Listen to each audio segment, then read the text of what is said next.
In this crowd, there are members of the traveller community that have been devastated by the impact of suicide. Amongst them, Mags Casey. 29 members of her family have taken their lives in the past 10 years. For us to bow our head and acknowledge all our dead, that we actually have passed through suicide and state neglect. The youngest was just 11 years of age. It has a huge effect because you were living with anticipated anxiety every minute of the day, wondering who's next to die through suicide. I have to dig deep to have an analysis and an understanding of what's happening to our people in Irish society, and that Irish society knows what's happening to their own Indigenous people in this country. I wish I could say all the things that I should say. Mags was amongst hundreds of protesters outside Leinster House today, calling on the government to address the impact of mental health, racism and... Okay, anyone who dares to watch this will be tuned in to our special guest, Veronica O'Keane, who's going to give you her own introduction and who she is, what she does, and how her memories have shaped her life. I'm also joined with Dylan Foley's co-hosting, and you know who I am, Bernard Sweeney, Irish traveller, and just searching for answers to complex situations. But I feel that somehow or another we are getting a bit closer and closer to whatever the truth might be. So, Veronica, thank you very much for giving us your memories and giving your time, and I really, really appreciate it. So over to you, Veronica. Thanks very much, Bernard and Dylan, for having me on your show. I really appreciate this opportunity to talk directly to the world at large, but in particular to the travelling community. I've had a lifelong interest in the culture and in fact, the medicine of the travelling community, although I've never directly researched it in the way that your previous guest, Fergus Shanahan, has. And of course, his work,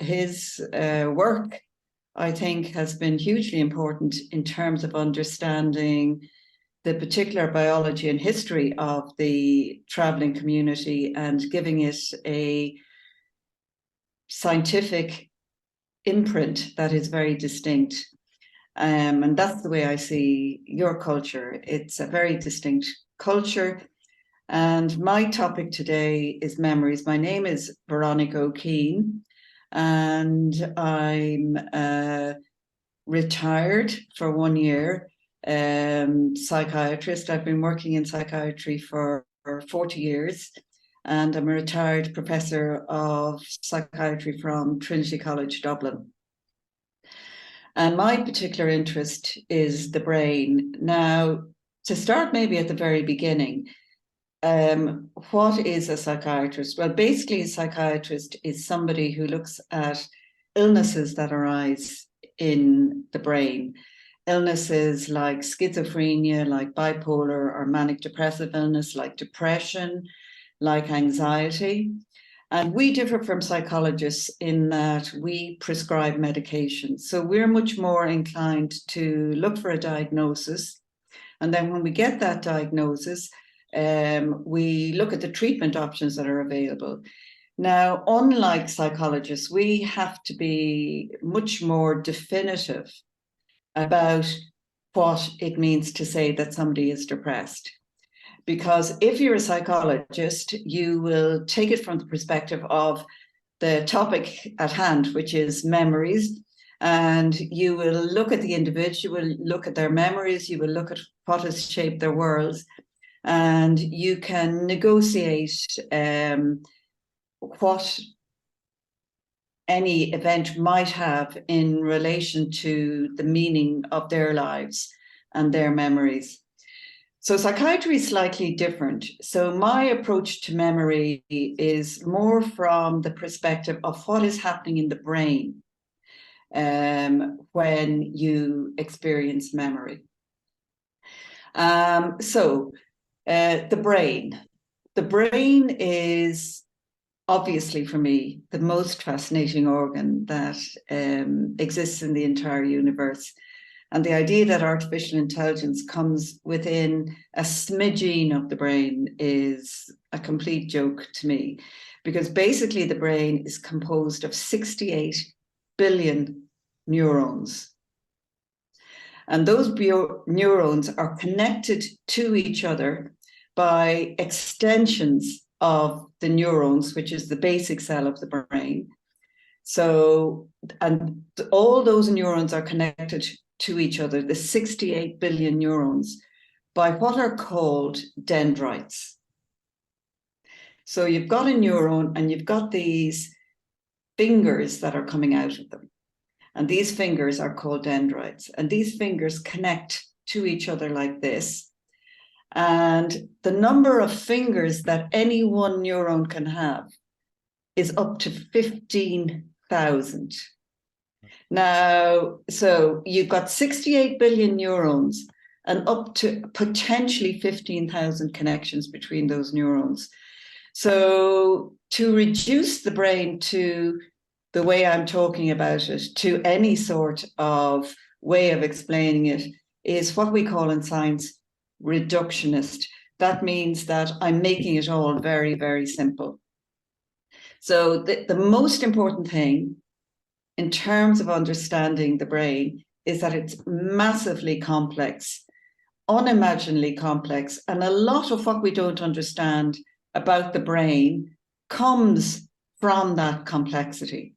So it's going to take, a long, long time, clearly, for humans to begin to understand the interconnections between all those various parts. But what we do know about those various parts is that certain bits of the brain are more dedicated to one function than another. And in terms of memory, there's a bit in the middle of the brain. Now, the outside of our brain, and you can see my hands over my head like this, the outside of the brain is where we take in information from the world.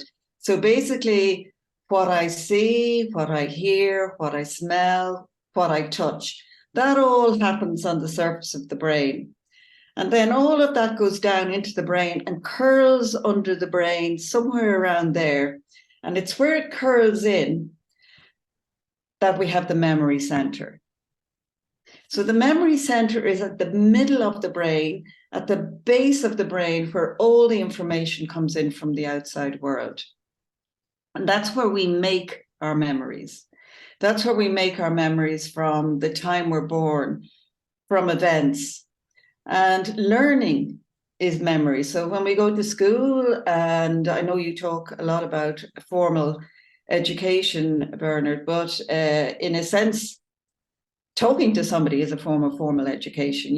Everything we do, all sorts of information that is transmitted from one person to another is information. It is knowledge in one form or another. It may not be true. It may be fake knowledge. It may be fake news. But everything that we experience when we're in the world gets brought into our brain and brought down to this memory center. And the memory center is in constant contact with the surface of the brain. And there's a filtering process going on there the whole time. And that filtering process tells us what's new and recognizes things that are already there. And in essence, what memory is stuff that is already there. So everything about when we're born, our brains are blank. There's nothing there. Well, that's an oversimplification, but let's leave it at that for the moment, because things do happen in the womb environment before we're born. But let's say we're a blank slate at the time of birth. We mostly are. So essentially, the way the brain builds up its information is through this process of sensation and then committing this sensation in some way or other to memory.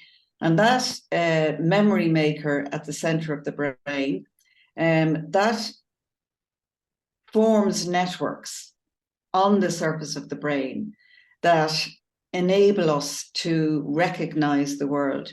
So in a sense, the model that all of us have of the world is created from memory. There isn't a model that we're born with. So every single thing about the brain, every single thing is made from experience.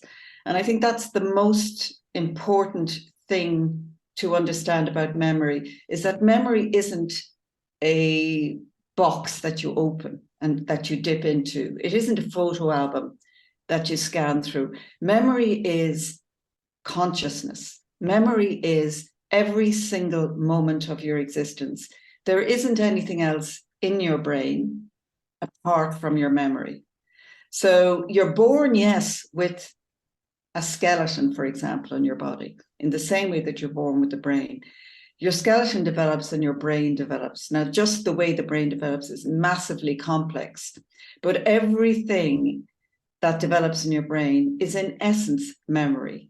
So you are your memory, whatever your experiences are biographically, and whatever information you've gathered, whatever sensations you've been experiencing and that you have experienced, all of that is knitted together in the fabric of your memory. So I guess I wrote a book about memory called The Rag and Bone Shop: How We Make Memories and How Memories Make Us. And that was really the central point of the book, is that how we are in the world is a product of everything that we have experienced. So memory isn't what we think of it as being, as either fake or true or false or fabricated. It is the very brain that we are inhabiting, and that brain is formed from the matter of our experience. So maybe that's a good starting point, Bernard, if you want to take it from there, because I'm sure you have some questions in relation to the issue of the traveler's identity. Absolutely. It's amazing because some of the stuff there sounds a little bit familiar, although I don't have the language. I'm a bit of a fan of Robert Sapolsky. Yes. So I take a lot in with neurons, electrons, the limbic system, the frontal cortex. But I'm also a fan of Alan Watts. And then I'm a fan of other people also, a fan of everyone that talks about the brain, because I think the brain fits in. This is how I came across you when I think about it. I was sitting down for the evening, a bit drained and tired. I thought I'd cheer myself up by watching World Science Festival Week, because I like it. I've still no idea what anyone is talking about, but I love science. And there, behold, was yourself. So from there, I said, I was actually quite surprised there was anybody in Dublin as intelligent as you are. And I don't mean to have a go at Dublin. It's just in my world, it feels like I've been searching for these people all my life, because it does come down to identity. I think you're right. I think the brain at one point, we didn't know our name. We didn't know our occupation. We didn't know what religion was. All of that was external, and it all came to us. So if we go back far enough, the brain was based on sensations. So questions of memories. If memories are from the external world, where I think you also said, and I also agree, is that we're not the source of our own knowledge. Or as Alan Watts would say, the Godheads are not the source of their own knowledge. So therefore, everything that we do know has been bounced off from the environment around us. So I think when I say no formal education, what I'm really kind of trying to say is that just like our microbiome, we didn't come from them institutions. That's not our way of thinking.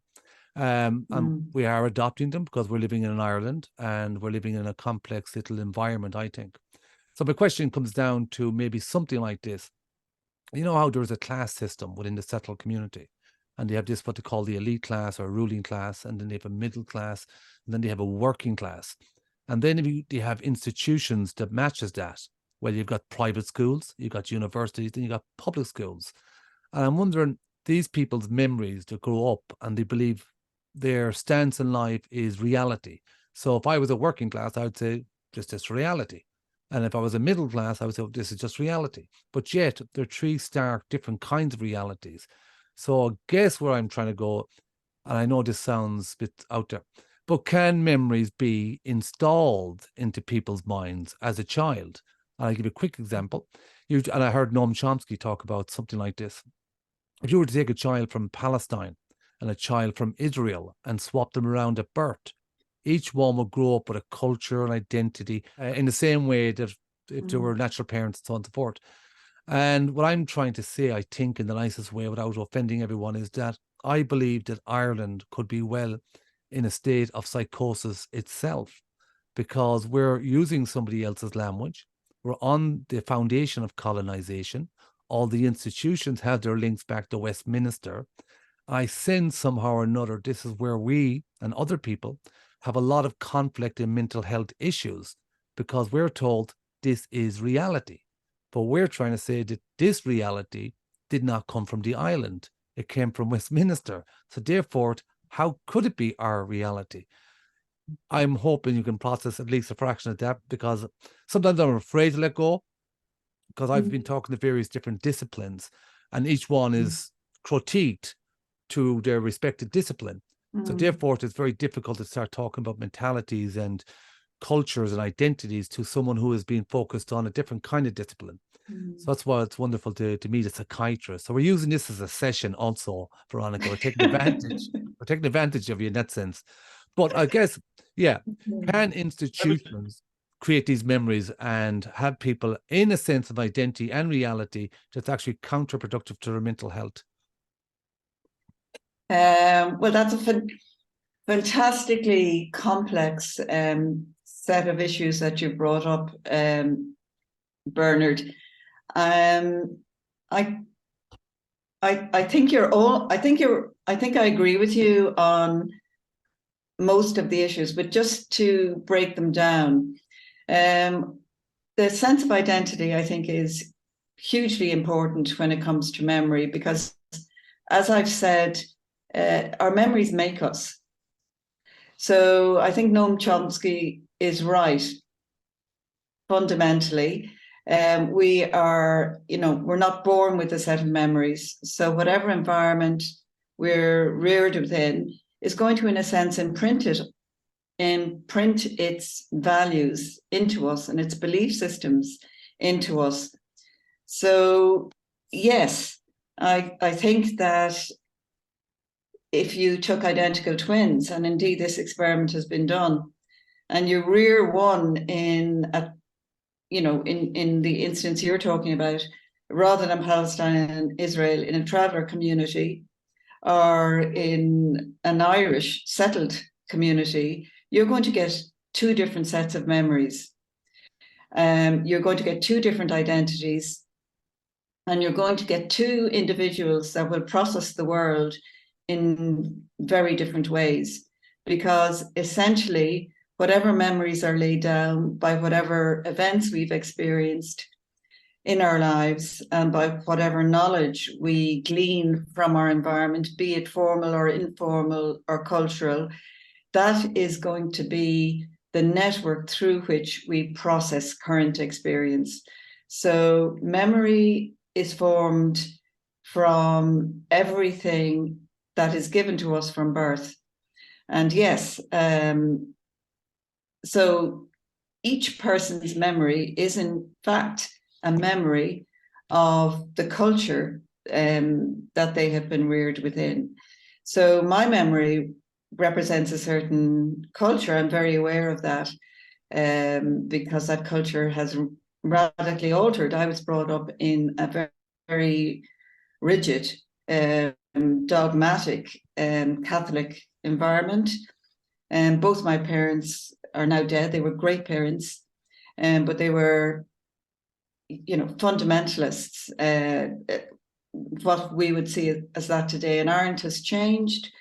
I personally participated in the activism that brought about that change, but the way that the world has imprinted itself on me is still there in some sort of framework in my brain, and I can see it operating in the same way that the new ideas have modified that foundational network. So you're right in the sense that, yes, our brains are different, but clearly from what you tell me, your brain has been hugely enriched and modified by all the learning that you've done. And now your brain, and if you're using this as a session, I'm very happy to comply. Now your brain is processing your memories in a different sort of way. So memory is a very live thing. It's there as a sort of a foundation, but it's not there as a rigid thing. And if it is there as a rigid thing, well, then we're not open to change. And actually, we're quite fundamentalist, and we become extremist, and we become rigid and really not very thinking or conscious people. So, that's why knowledge is so important. But cultural memory is where we all begin. So we embody our culture and, the collective unconscious, which was coined by a French philosopher. So we're all part of a collective unconscious. That's how I see it. And then we move towards individual consciousness as we develop our own independence of mind. But, there is always, you can take the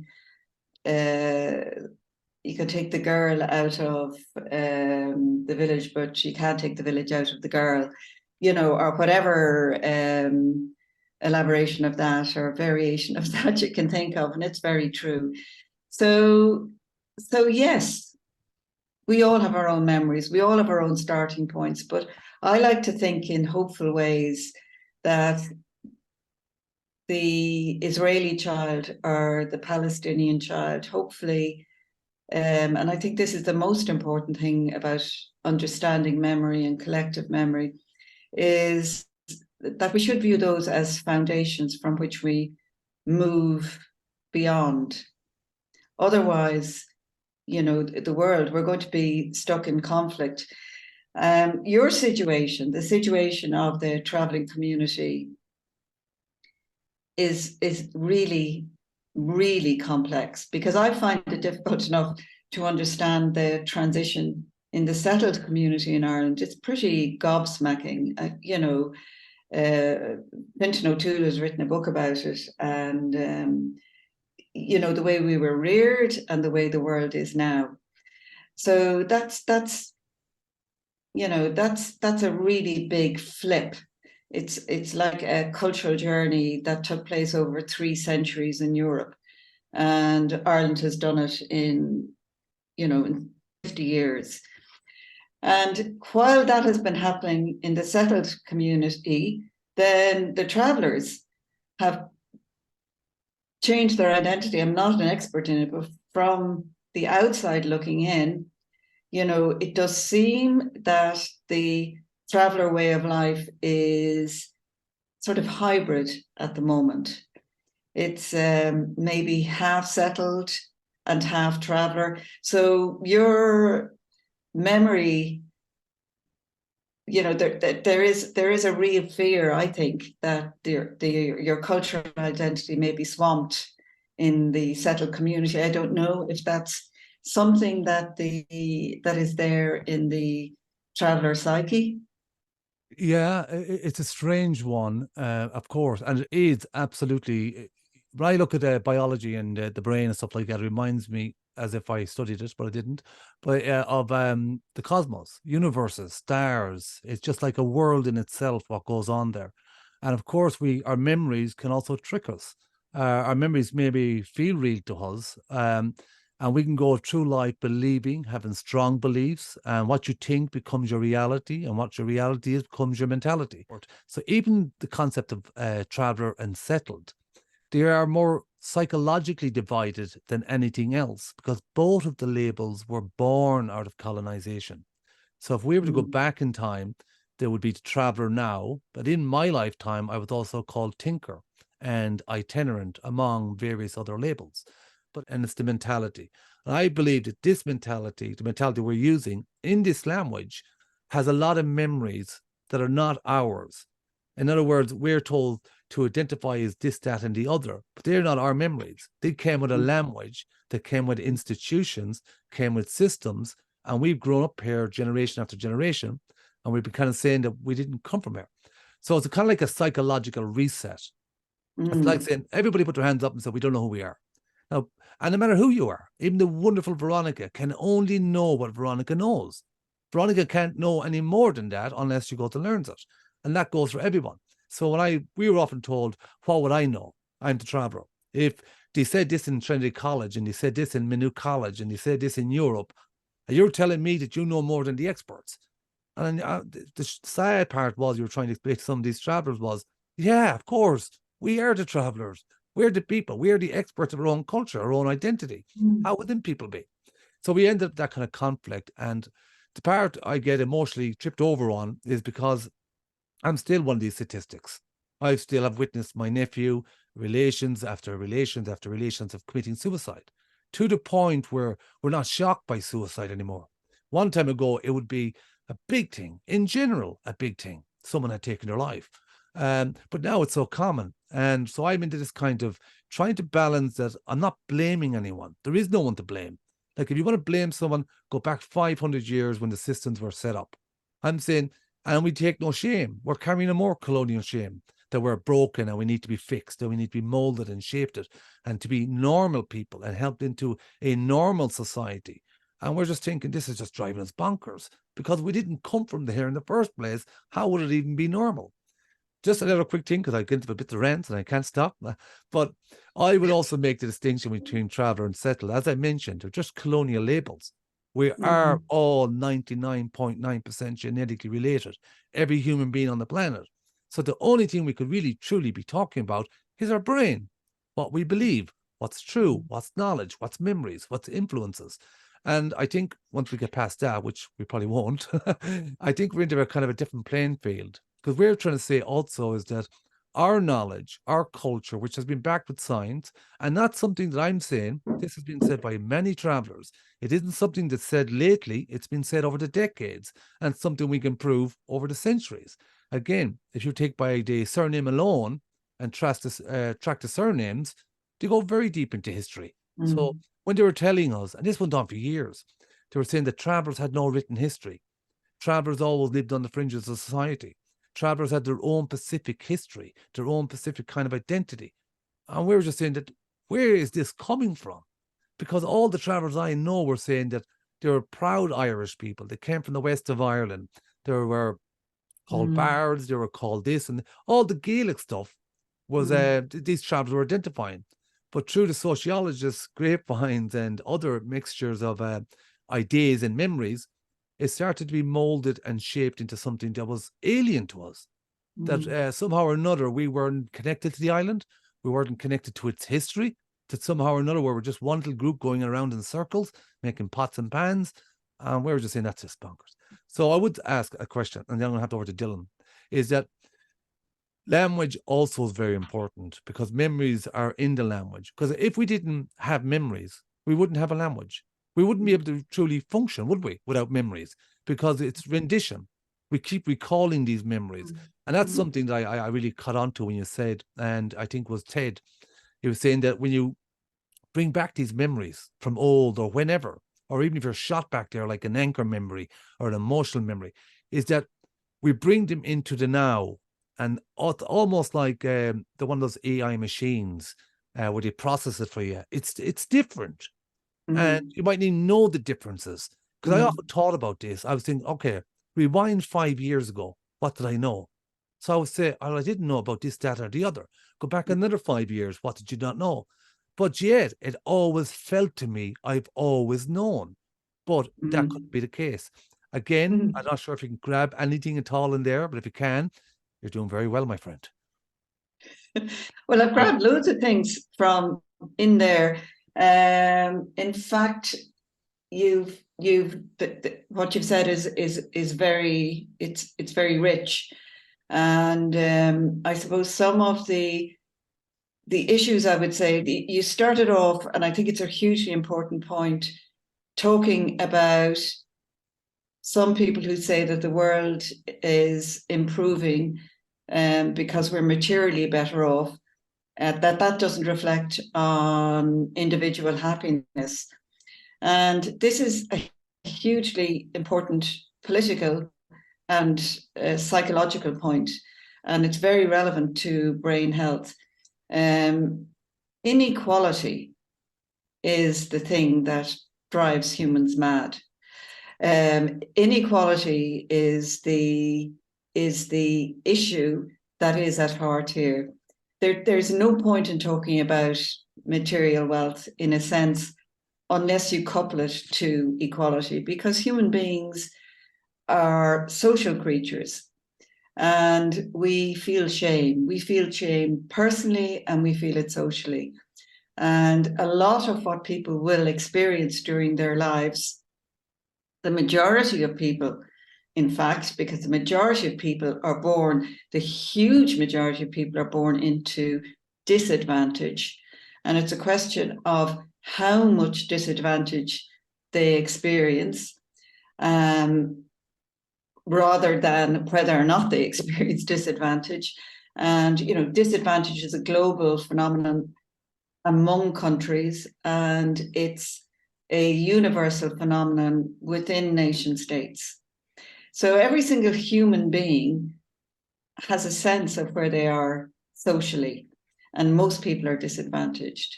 So although they may be materially better off than their parents were, or their foreparents, they will not be happier.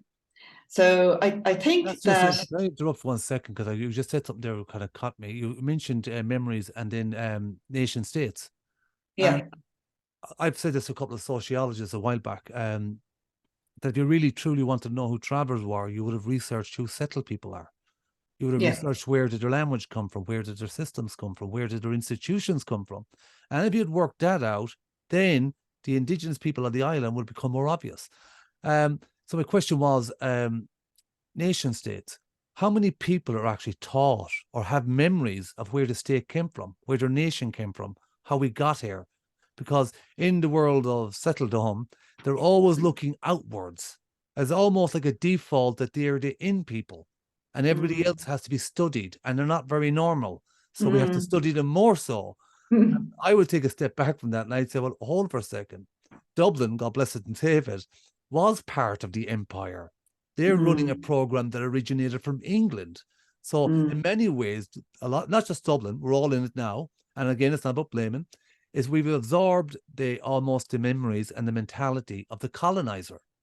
Is it now we're reading through their literature, through their institutions. And I think this is why people have no memories of travelers.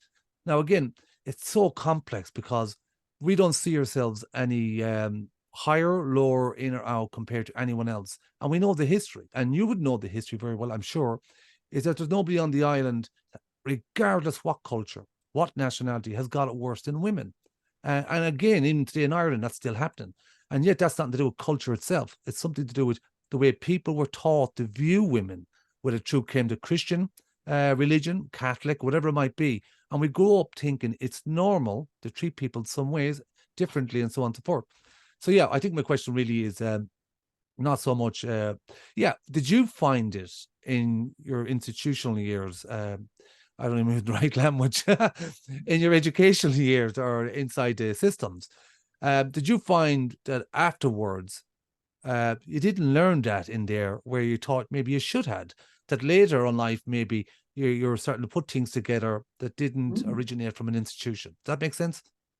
Well, of course. Yeah. I mean, I think that, the Ron DeSantis experiment, for example, in the States, that's almost what I learned when I was a child.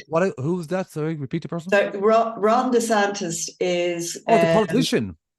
The politician. Yeah, I don't. Yeah, are you a yeah. fan?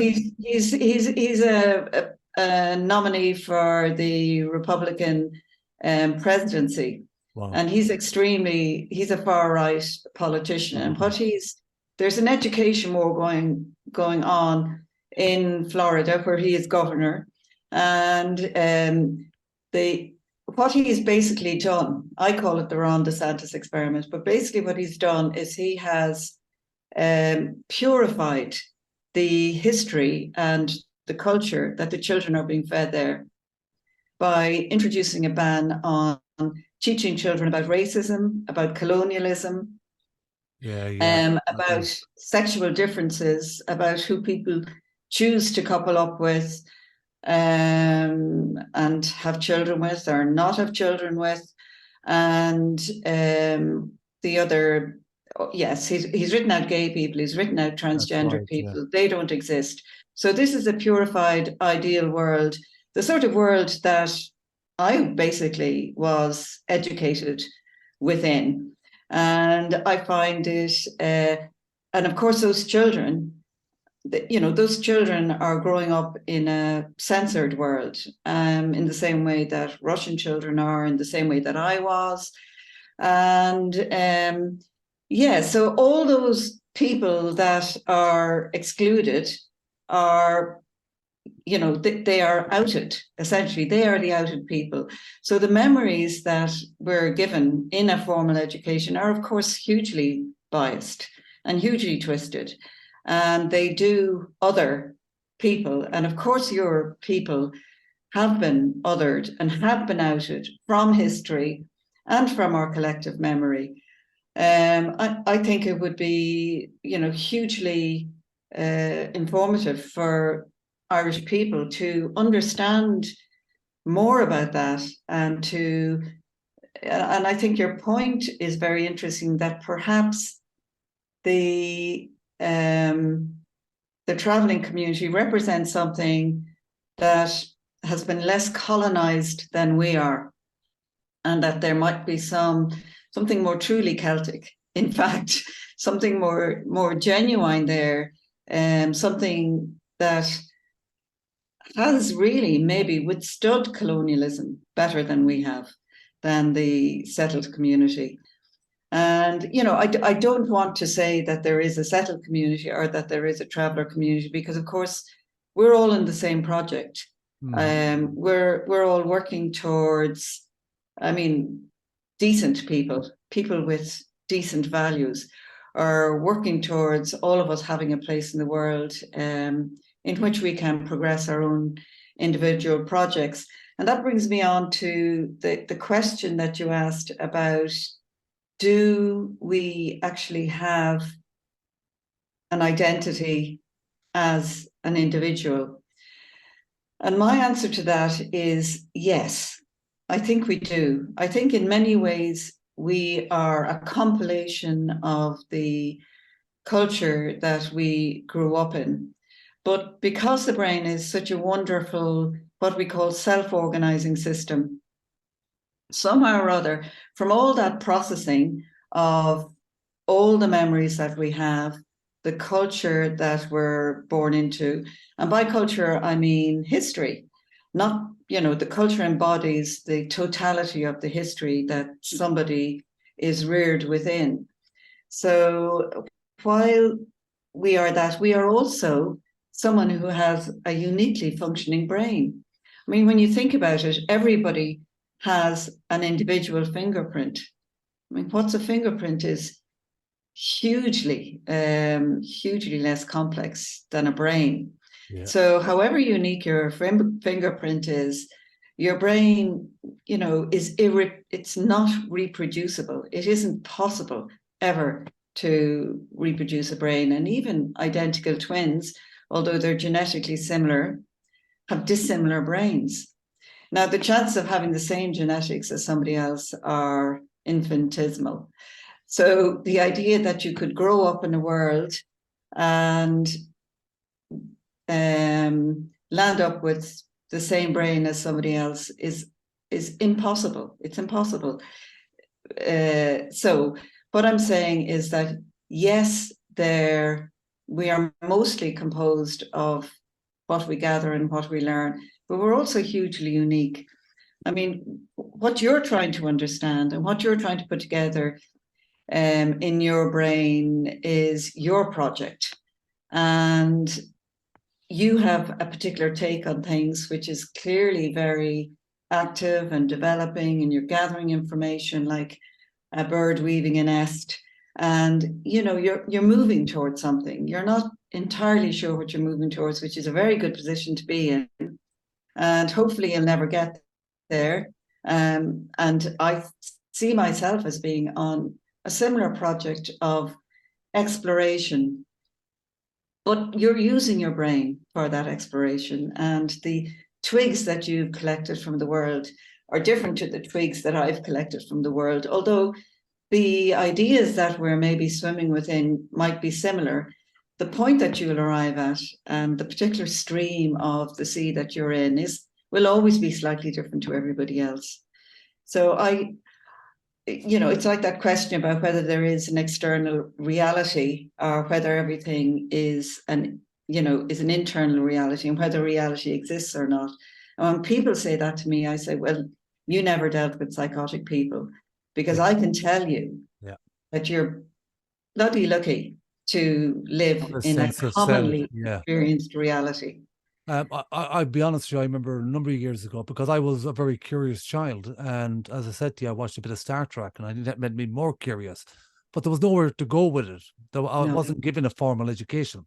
So eventually it made me depressed. I was very depressed at a very young age, because I was sensing that there's something not quite right with this world. And I went through that later life, and I went into deeper depressions, because I could not understand what I was trying to understand. So therefore, I couldn't convey it.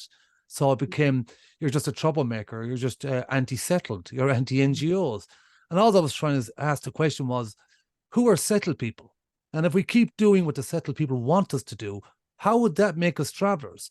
And are we going to be molded and shaped into a version of traveler that suits the settled people? Then I was getting more and more conscious about it. I said, look at all the NGOs. They're all designed for middle-class people. It's for their convenience. There isn't, right to this moment, there actually is, they're mine. But apart from mine, there isn't a traveller organisation that's actually registered to travellers. It's all settled people.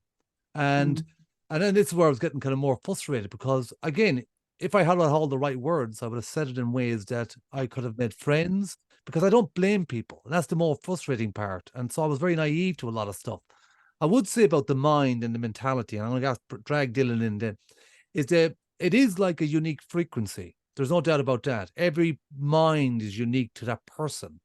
But I'm not convinced our mentality is all that unique to one, because we share in something, we connect through something, whether it be religious, or whether it be a cult, whether it be culture, whether it be politics. That's our shared world. And I think we're making sense of that. I feel that we are being dragged into a mentality not of our makings or shapings. And I believe this is having a kind of a real friction clash between mind and mentality, is that we're having these issues because we're processing stuff that we just cannot believe is reality. So when they tell us that we were failed settled people, we never believed that for a moment. When they told us we have no written history, we couldn't prove it, but we didn't believe it, because we had a sense of culture and history within.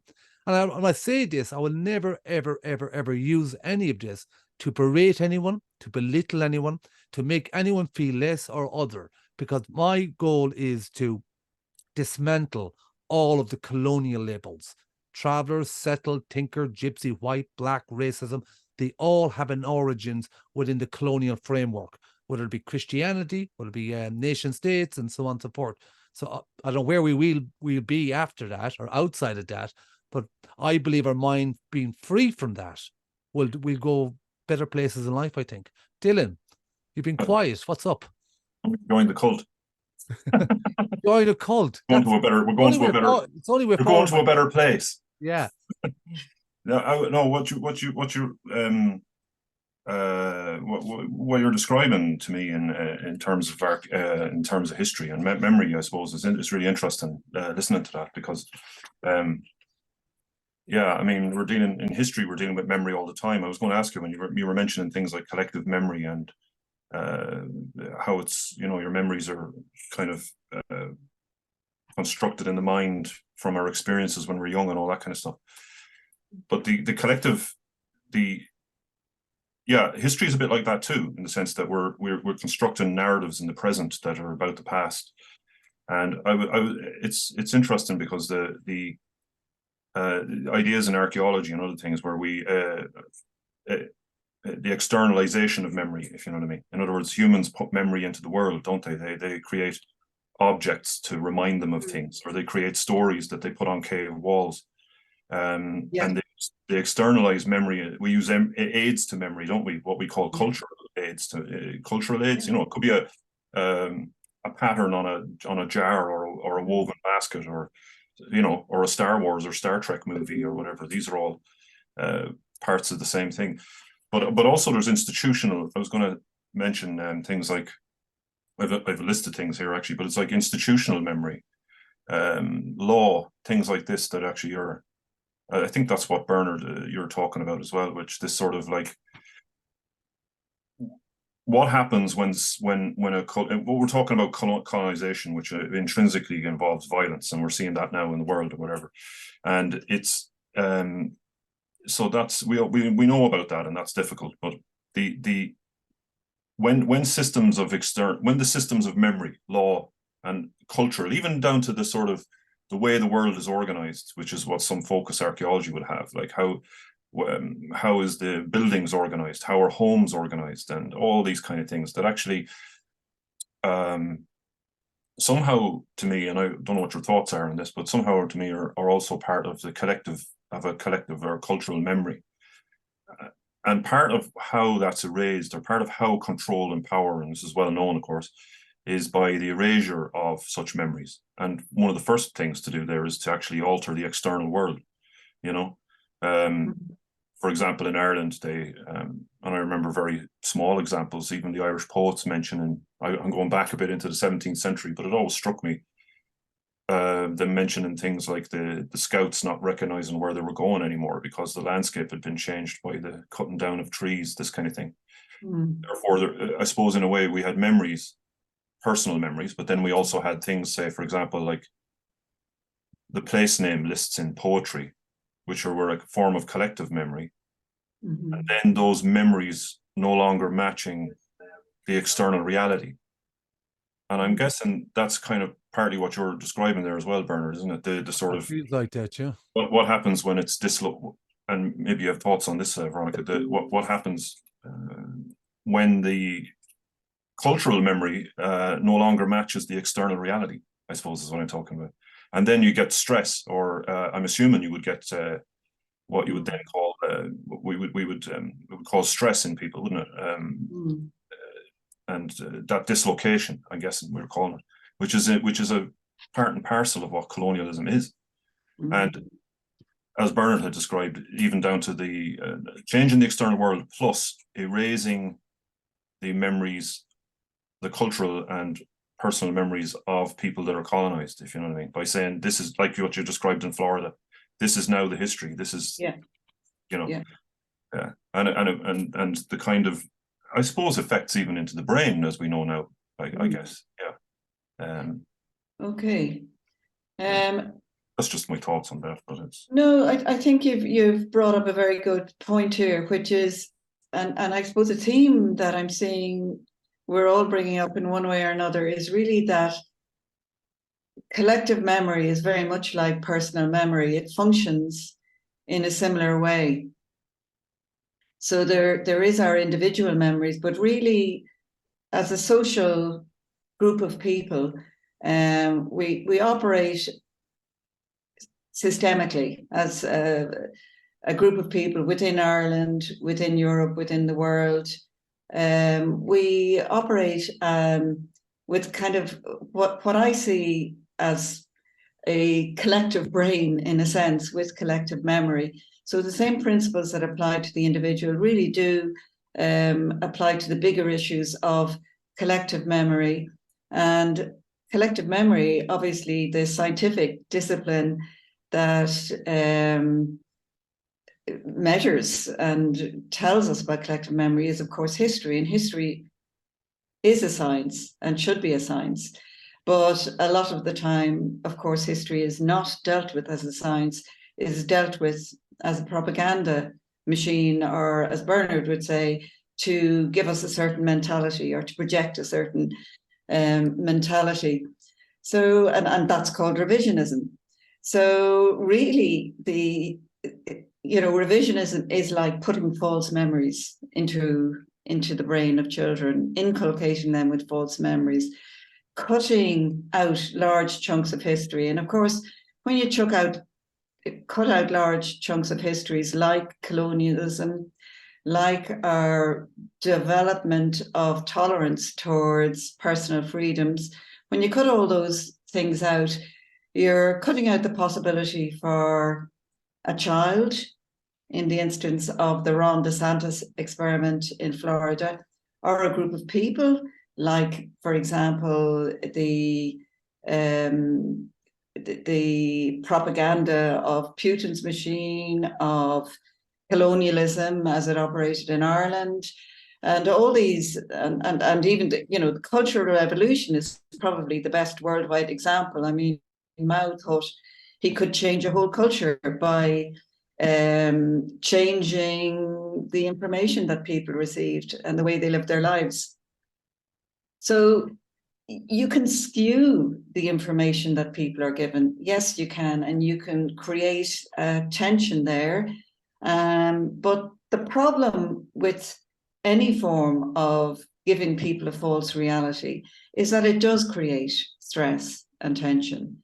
And it does create a sense, I think, that Bernard described very well, of feeling at odds with the world, of there's something being wrong, like your brain cannot compile this set of information that it's been given, because for whatever way it's been given to you, it doesn't make sense in the context of how you experience the world and how you feel about the world. So I think one of the aspects of the revisionism and the false memory and the propaganda that we're all fed from early childhood, one way of countering this is by looking at deep history. And deep history, of course, is the way that people lived their lives in certain periods of time. And, the experience of living in a certain way, in a certain time. I was recently rereading Juno the Paycock, and I found it hugely interesting because of the clash of cultural beliefs. People were being fed. Sorry, that's actually my dog. Sorry about that. I don't know if the no listeners worry, can no, hear perfectly fine. It's okay. We let it go. Natural, absolutely. It's distracting me a little bit. But the issue is that I think by looking at the experience of people that inhabit certain periods of history, we get a better sense of what is actually happening than by reading texts. Because in a sense, texts are always revised. It isn't possible to present a version of history that isn't in some way revisionist. So I think the lived experience, and that's a great word, it's a relatively modern idea, a recent idea, and I think what Bernard was saying as well is that there is something beyond what we're taught and the mentality. There is actually truth, and there is actually the reality of the way people who lived in a certain period of time experience the world. And that is, I think, what great writers do for us. They bring us beyond the revisionism, beyond a fake story or even a story of what happened. They bring us to the lived experience. And that's what art does. That's what creativity does. It brings us beyond a story, I think, actually, and it brings it to the core of possibly the truth of experience. And, I think that, Dylan, the point of history should be, for me, to get as close to the truth as possible, rather than a story or rather than the mentality. So that I feel should be the project of history and of archaeology. Yeah, well, I certainly won't. I certainly agree with that. when it's often questioned, that kind of thing, as to whether it can even be done or whatever. But I would say that, yeah, it's very important. It's hugely important. Yeah, I think Bernard agree. I mean, it's core part of our project is that by going into that the only way for us to really, for example, what the dislocations Bernard's talking about, and we know all these injustices have happened, but unless we understand things, we really can't fix them very well. Even identify what it is that's gone wrong, or what was changed, or what was of this culture, where did this come from or that come from, or why are these laws like they are, you know, which at the end, which we described are kind of collective memories, you know. Why do we think we're settled? Why do we think we're travelers? Why does this happen or that happen? Yeah. And I think really history, and I was talking about it with Bernard, but and we do try to work in kind of lockstep with science for that reason, so that we have touch points that make sense. Like, this is a fact. This is you know, we have some. We realize we have to construct some sort of a narrative, but these days we're lucky because we can hang our hat on things like genetics and neuroscience and various other many other and Mr. Shanahan's, you know, the what do you call it, the microbiome. That's the first word I actually got that right, because I was calling it like a boing. Well done. And that's the first time I got it right. Yeah, which are fantastic because they allow us. In the past, we could come up with the best story ever, but unfortunately, it would always be a moot point as to whether this was, you know, someone could say, well, that's all very well, but you can't prove anything, so, you know, forget about it. Yeah. But we can hang our hat now on various.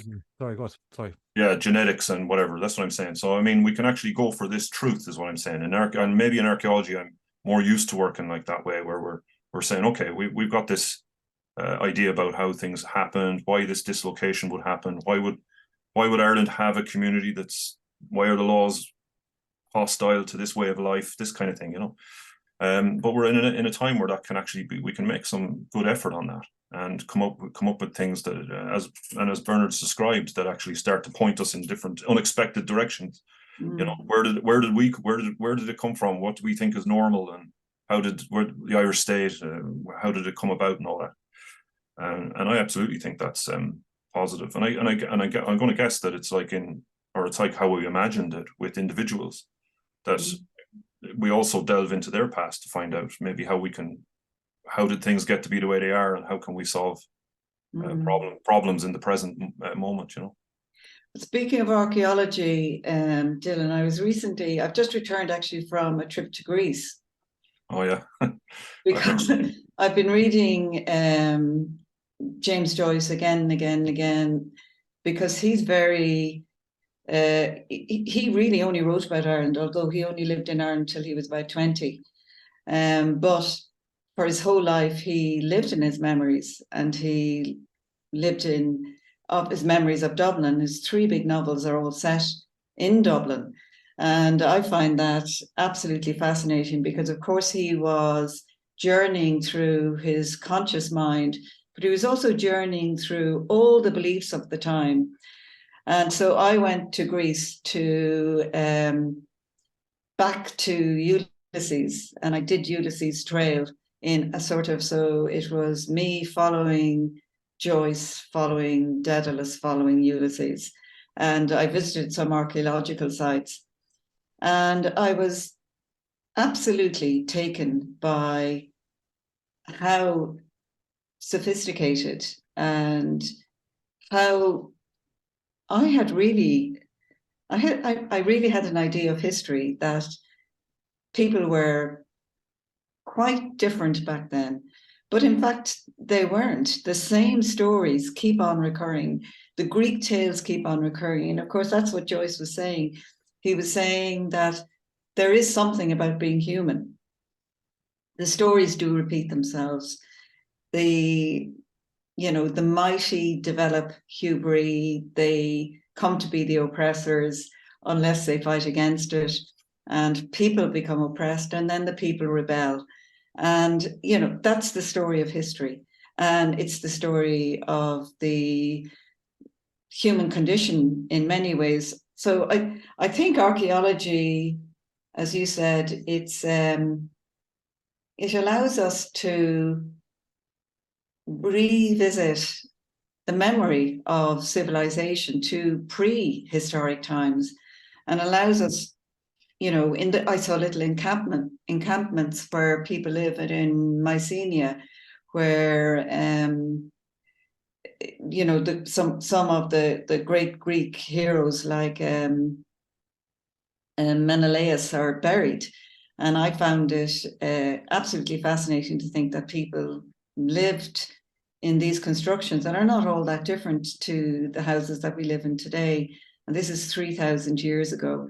And they were thinking about the same thing and struggling with the same issues of inequality and shame and love and envy. And, you know, how that plays out in the world politically. And of course, Greece had democracy. And then there were people, a lot of the philosophers that we admire so much today were actually against democracy, like Aristotle's and Pluto and all the rest of them.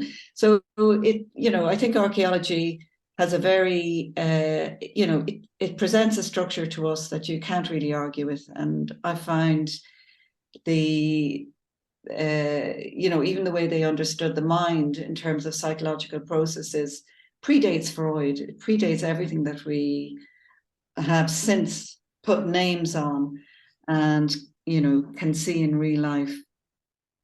Yeah, it's kind of like sometimes when you hear some of these guys talking, or it's like if it was not an audiobook, you would actually think that was recorded a week ago, a month ago, because it feels like they're in the next room. And it's quite an amazing feeling because you just detach yourself from your mentality of thoughts and you just kind of go with it. And it's like being in the same place, space, of time. Fascinating. Question I was going to ask you, because it is concerned me, because I have it in my head that we're in somebody else's program, not in a scary way. It's just we're in somebody else's language. It's kind of common sense. If we went to another colony, we said to the people, tell us about your culture and your identity. We'll say, well, we were colonized by the English. We're using their language. We were put through their schools. What's concerning me, I think, is, again, I mentioned this earlier about the class system, because I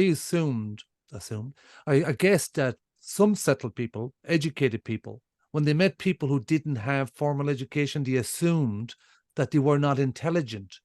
And I've never believed that, because I believed I was intelligent as a child, with or without education. And I've seen this a lot, what they call working class or even right-wing people. Most of them are just victims of somebody else's ideas and memories that they're looking through TikToks and devices. And I feel so sorry for them, because I know myself, I fell into so many traps like that, because we all want a vehicle for change. We want out of this place.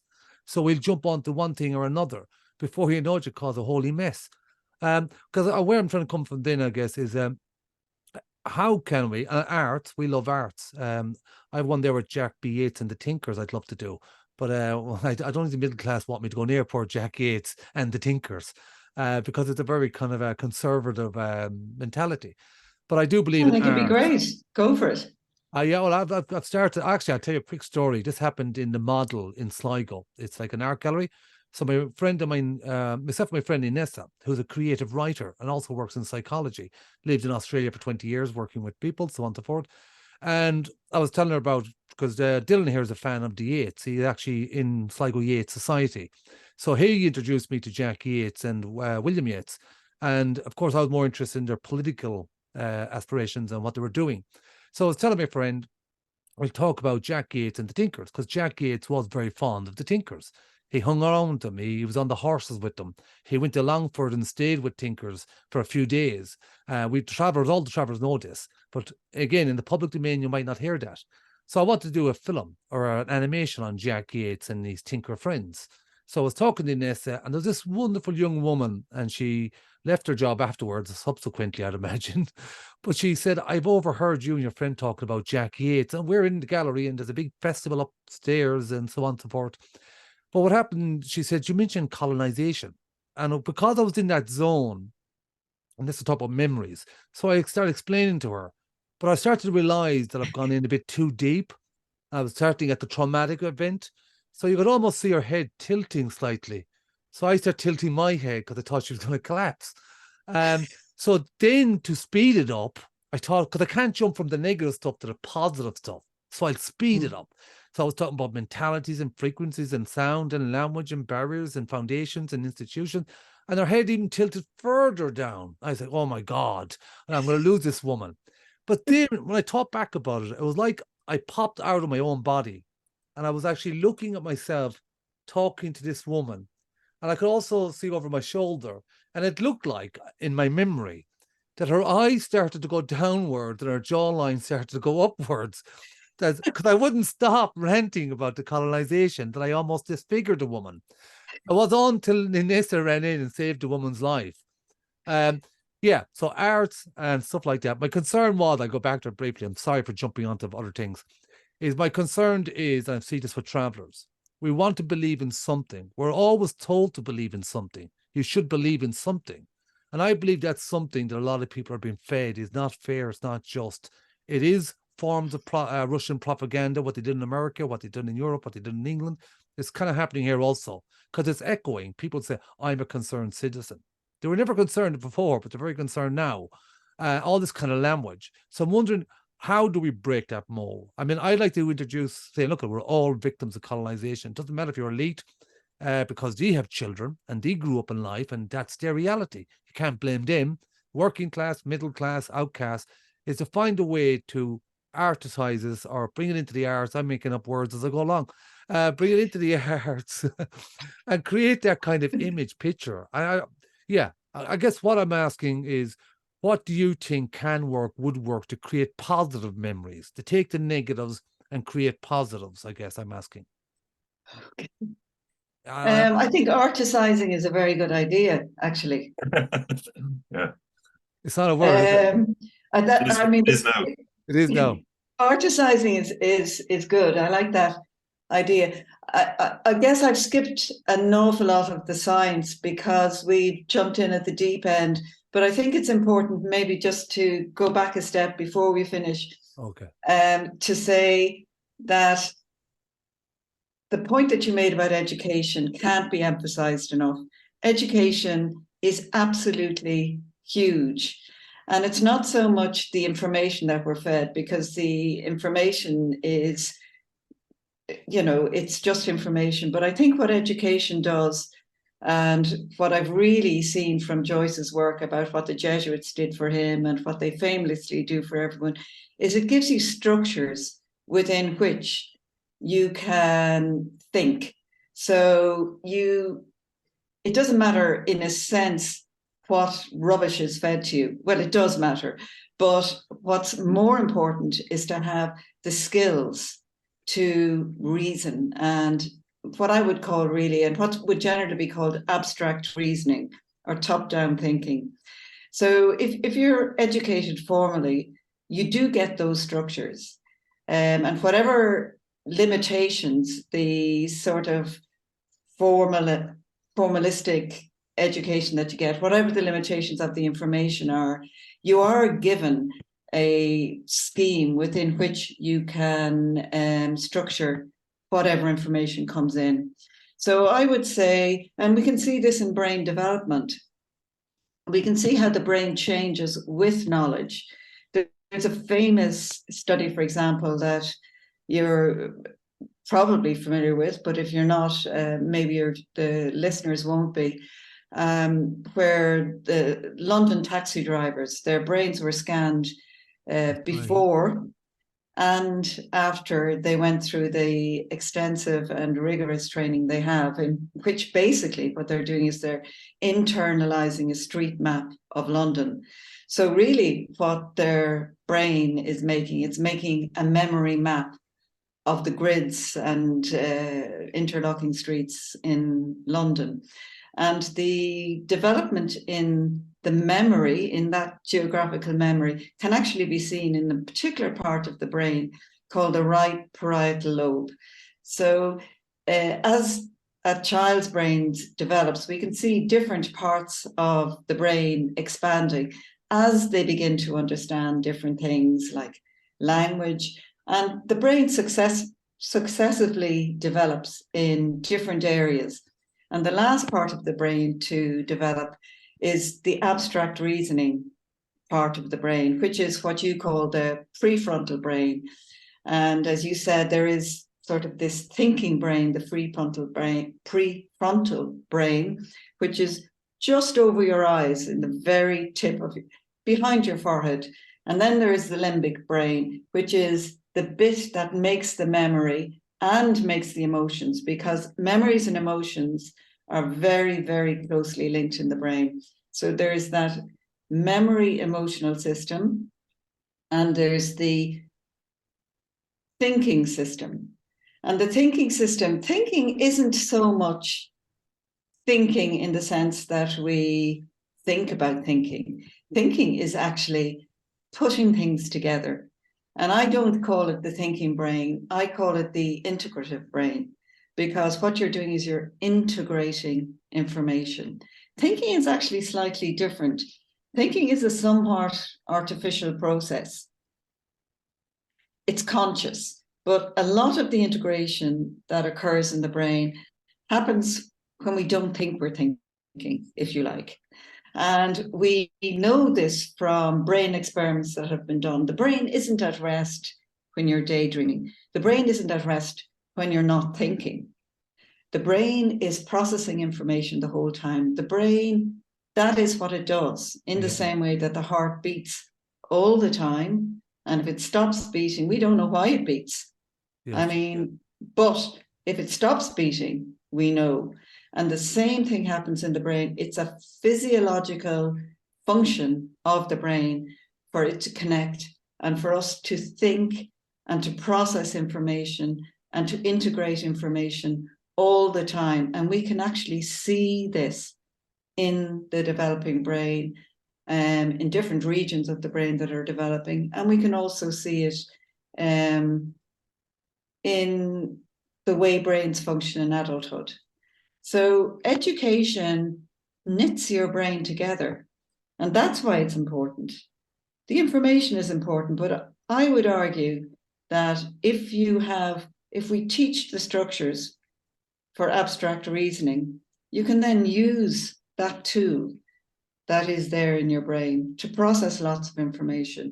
Briefly, because that reminds me very much. You're describing almost when you were in Greece. I'd read somewhere once about the ancient Greek education curriculum, which from what I understand started with dance. Actually started with children with dance on purpose for the body, the body and the mind being the one thing. But if you couldn't dance, you wouldn't be any good at anything else. But dance, from what I understand, dance they did music, and from music they got harmony and proportion, because the lengths of strings on instruments and things like this were all certain proportion for the scales of notes. And once you had harmony, you could actually start to understand things like architecture. And so you very much remind me of that kind of integrative education is what you're talking. They had it down. I mean, we wonder sometimes how people achieved some of the things they did at those times. But like we were saying, I mean, that they were no less. It would be down to things like whatever the culture, it doesn't matter. But that the understanding of education, the importance of it, and how to do it, how to integrate everything.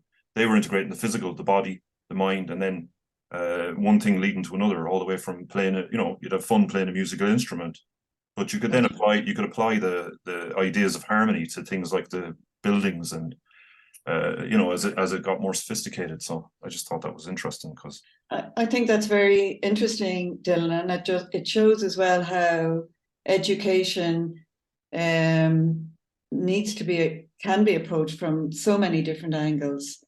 And the learning by rote form of education, thankfully, is going to be something that's outdated now. That whole concept of learning by rote and learning big chunks of information is going to be gone, and that's really good.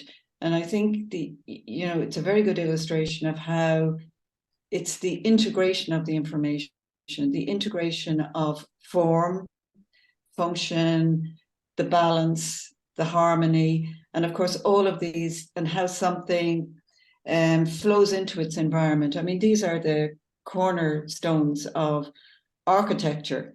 And you know, so education can be many things. And the other thing that's very interesting about Greek, the ancient system of Greek education, is that they really taught us about the dialectic and how it's so important to argue about things. By argue, I mean discuss, and obviously to give one point of view and to criticize it, and to keep on criticizing things from different points of view and from different angles until and if you arrive at some sort of consensus. And that's really what I think, you know, we're trying to do. Even in this discussion, what we're trying to do is we're trying to, you know, and I think Bernard's point about, you know, what is it to be a traveller? What is it to be an Irish person? We were all colonized. I'm half colonized. You know, of course, there's a lot of dogmatic Roman Catholicism in me. There's some colonization, you know, by the English in me. There is also, I hope, a wild Irish woman in me. And, you know, there... I think it's showing. Good. So, you know, we... There are all these things happening, and what we're always trying to do is we're trying to arrive at some point of harmony and at some point of synthesis. And I think, to get back to the point that I started off making, is the Greeks have given us that dialectical, that way of critical thinking. And, you know, in a sense, the Greeks were the source of our whole method of thinking critically. And thinking critically is a way of, I think, listening to other people. It's a way of interacting with other people that allows you to understand another person's perspective, firstly, and secondly, arrive at some sort of harmonious consensus. So the Greeks gave us a lot. They did indeed. What did the Greeks give us? Well, they give us something to think about. Before I finish up, and I will, even on the thinking, on the mind, because the functions of the brain holds different kinds of memories. I think I was picking up from some of your videos, but there's almost like also a subconscious thinking that goes on that we don't think about. Like you mentioned, the heart, we don't think about when we're walking. We don't really think about when we're driving, although we should. And there's other things we don't think about. And then we kind of put that focus elsewhere. So I guess where I'm trying to struggle to come from is strike a balance that formal education is good, but I don't think putting everybody into the same disciplines, into the same mentality and the same way of thinking can be healthy, especially when the majority of the island are not even aware that the state that they're on and the foundation that they're on and the institutions that they're in were forceful, traumatic events in time that pushed people to absorb this kind of way of thinking. Like if you go back at the deep ends of penal laws, martial laws, transportation laws, there was an island, particularly in the West, that was filled with trauma after generation after generation after generation, and nobody's even talked about it. Nobody wants to discuss it, because in our mind we think, well, what can we do about it? That's in the past, we can move on. So I'm hoping somehow or another in the future, because we love science and we love arts, is trying to build our Vision Foundation, which I never mentioned when I'm on my podcast. You think I would, given this important foundation, is to create that foundation that it's beyond disciplines. You're not settled, you're not traveller, you're not even white, you're not even black. It's beyond colonial labels. And I guess when you're there, if our critical thinking kicks in, there is no I. There is no I thinks I knows best for somebody else, because when you really truly break it down, we don't even know what's really best for ourselves, because we've made multiple mistakes. So who gives us the right to think we know better for somebody else?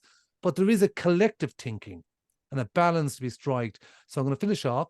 Veronica, again, thank you very, very much for coming on. I hope we haven't brain drained you. I emailed Robert Solpolsky and I said, if you don't come on for a podcast, I understand, because we would dumb you down to a level you might never recover from. But who knows, it might come on. Is there anything, because there's so many things we should have talked about. I think I kind of blew it in that sense. Your book, The Rag and Shop, there's lots of other stuff. Is there anything you'd like to add, like to mention, like to bring up, and so on and so forth. The floor is yours, my friend. Well, thanks, Bernard and Dylan. I've thoroughly enjoyed this podcast, and I've learned so much from it. So, and I think one of the things I've learned is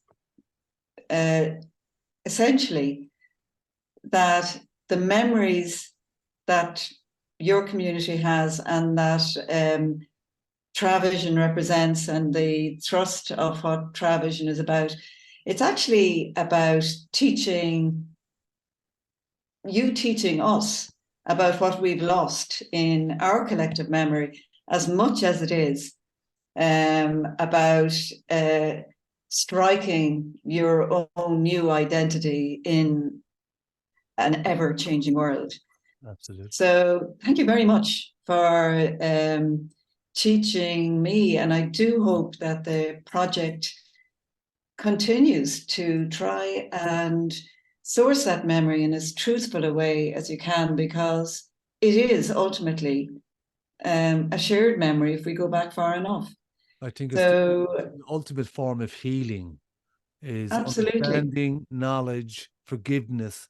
And when you start forgiving yourself for the things you may not have, well, Robert Sapolsky said there's no free will, but when we live in an environment, whether it be a working class, whether you're excluded, whether you're a woman, regardless of what class, there's things happening to those people where they are made to feel the responsibility of the shame of that, when they had absolutely no power in that in the first place. So I'm trying to get people to forgive themselves. So if you are right wing and you're angry, forgive yourself and understand that sometimes our memories can run away with us. We can be influenced very easily when we're in a very vulnerable state. And particularly when we sort of lack formal education, we're more open to other versions that we might perceive as education, which I think you're saying all things are educational, but I think we're more prone to believe things. And of course, again, if you go to the class systems and you have oppression in your heart and in your veins, you want to be angry, because that's the only thing they've left you with. So your anger then is geared at states, it's against NGOs, it's against everyone. And that's when you don't know, you're starting to become bitter and you become lost of it all. So I'm hoping some way we can, again, I keep using strike a balance when I'm talking to you. I don't know what exactly that means, but finding that balance where it is about forgiveness and moving on and healing. Identities and culture are not that really important in comparison to having a planet to live on and stuff like that. Dylan, is there anything you'd like to add? No. You're a menace, Dylan. I can see it on you. It's written on you, actually. You're a menace. No, it's been very interesting. Discussing history in terms of memory and things like that, I think, is an amazing subject. I think you could probably go on endlessly there. So maybe we'll talk about it again sometime. Hopefully. Yeah. Veronica, thank you again. And thank you very much. That's all I can say. Thanks very much. It's been my pleasure. Thank you. Thank you.